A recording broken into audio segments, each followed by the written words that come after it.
మనతో మాట్లాడడానికి కాలువ శ్రీనివాస్ ఉన్నారు. సార్ చెప్పండి, ఈరోజు ఈ మహానాడు కార్యక్రమం ఏ పరిస్థితుల్లో ప్రారంభమైంది? ఎలా ఉంది? అంటే అందరిలో ఒక కొత్త ఉత్సాహం. తెలుగుదేశం పార్టీ నాయకత్వంలో కూటమి ప్రభుత్వం ఏర్పాటైన తర్వాత జరుగుతున్న తొలి మహానాడు. మా నాయకుడు చంద్రబాబు నాయుడు గారు నాలుగోసారి ముఖ్యమంత్రి అయిన తర్వాత జరుపుకుంటున్న తొలి మహానాడు. అందులోనూ కడప గడ్డ పైన జరుపుకుంటున్న తొలి మహానాడు కావడం వల్ల కార్యకర్తల్లో నాయకుల్లో కొత్త ఉత్సాహం ఉంది. బ్రహ్మాండంగా అందరూ, అంటే మేము ఊహించిన దానికంటే అందరినీ ప్రతినిధులను మాత్రమే రమ్మన్నాం.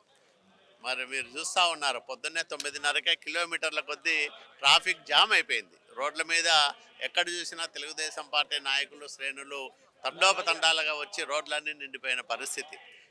మేము 29వ తేదీ జరపాలన్న సభ ఇప్పుడే జరిపేటట్లుగా జనం వచ్చారు. అంటే కార్యకర్తల్లో ఒక పట్టుదల, ఒక క్రమశిక్షణ. అట్లాగే మహానాడు అంటే కార్యకర్తల పండగ. ఇది మహనీయుడు తెలుగుదేశం పార్టీ వ్యవస్థాపకులు స్వర్గీయ ఎన్టీ రామారావు గారి జన్మదిన సందర్భంగా 3 రోజుల పాటు జరుపుకునే కార్యకర్తల పండగ, తెలుగుదేశం పండగ, పసు పండగ మహానాడు.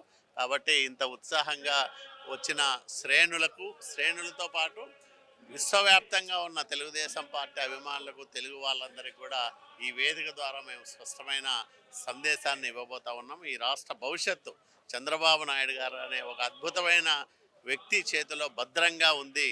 ఈ రాష్ట్ర ఉజ్వల భవిష్యత్తుకు ఆయన బలమైన పునాదులు వేస్తూ ఉన్నారు. ఎక్కడెక్కడి నుంచినో పెట్టుబడులు తీసుకొచ్చి, లక్షల కోట్ల రూపాయల పెట్టుబడులు తీసుకొచ్చి ఈ గడ్డపైన మరి పరిశ్రమలు స్థాపిస్తూ ఉన్నారు. కాబట్టి భారతదేశంలోనే కాదు, ప్రపంచంలోనే ఒక అభివృద్ధికి అసలైన చిరునామాగా ఆంధ్రప్రదేశ్ రాష్ట్రం మారబోతూ ఉంది. ఈరోజు చూస్తూ ఉన్నాం, శాంతి భద్రతల పరిరక్షణకు ఎంత కఠినంగా ఉంటా ఉన్నాము. మంచి వాళ్లకు తగిన రక్షణ ఇస్తూనే తప్పుడు పనులు చేసే వాళ్ళను ఏ విధంగా శిక్షిస్తున్నామో కూడా స్పష్టంగా ప్రపంచం చూస్తూ ఉంది. అంటే చంద్రబాబు నాయుడు గారి నాయకత్వ పటిమకు ఇవన్నీ కూడా తార్కాణాలు.